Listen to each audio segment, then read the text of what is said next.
So you've built a new PC, or maybe you want a clean install.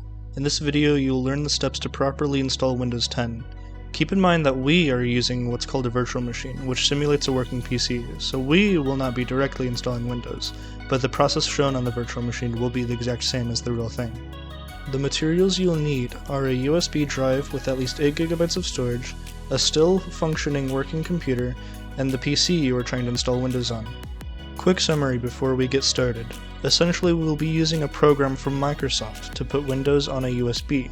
We will then be using the USB and plugging it into our new PC to boot from and install Windows. First, we must download the Windows Media Creation tool. Typically, it is the first result when you search Windows 10 download. I will also provide a link to the website in the description. Scroll down to where it says Create Windows 10 Installation Media and click Download Tool Now. It will download an application to your computer. Run it. If you haven't already, plug your USB drive in. Eventually the terms of service will appear. You can read them if you want, but you must click Accept to continue. Next, you'll see a screen asking you what you want to do. Click Create Installation Media. Next, a screen saying Select Language, Architecture, and Edition will appear. Unless you know what each of these mean, keep them the same. And finally, since we're using a USB drive, just keep it at USB drive and click Next. Assuming the drive you plan to use is the only drive plugged in, it should be the only one that shows up. Click it and click Next. The application will download Windows onto your USB drive and turn it into a bootable drive for your new computer. When it says your USB drive is ready, click Finish, and you're done. Make sure your PC is off. Plug your boot drive in and turn it on. At which, it should come to a screen that looks something like this. This is the Windows setup screen. Make sure the language, time and currency format, and the keyboard or input method all seem correct, and click Next.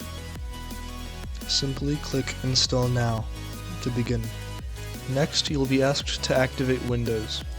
If you have a product key, enter it here.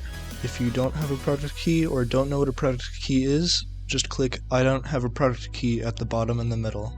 You can activate at any time later. For the purposes of the tutorial, we will click I don't have a product key to continue. Now we'll be asked what version of the operating system we want to install. If you don't already have a version in mind or don't know what the difference between any of these are, just click Windows 10 Home. Unlike activating Windows, you will not be able to change this later, so make sure you have your selection here and continue. Next, Windows will show you applicable notices and license terms. Agree to the terms and click Next. Since we're wanting a clean install of Windows, we click Custom. Now you choose what drive to install Windows on.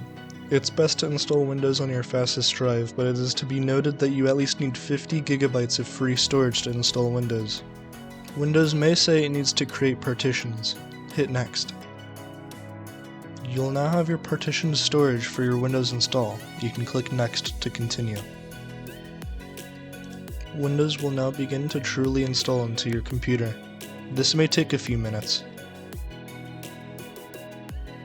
Windows will also restart once or twice.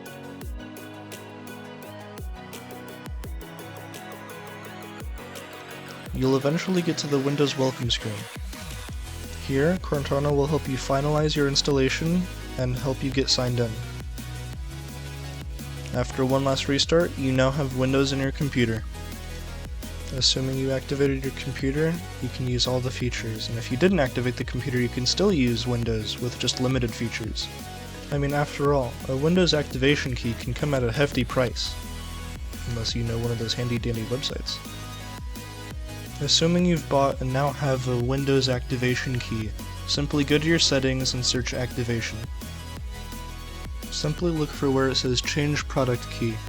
Enter your key here and hit Next, and you have activated Windows. In conclusion, activating Windows may seem like a daunting task if you don't know what to do or where to go, but in a nutshell, it's actually quite easy. I hope this tutorial found itself useful. Have a great day.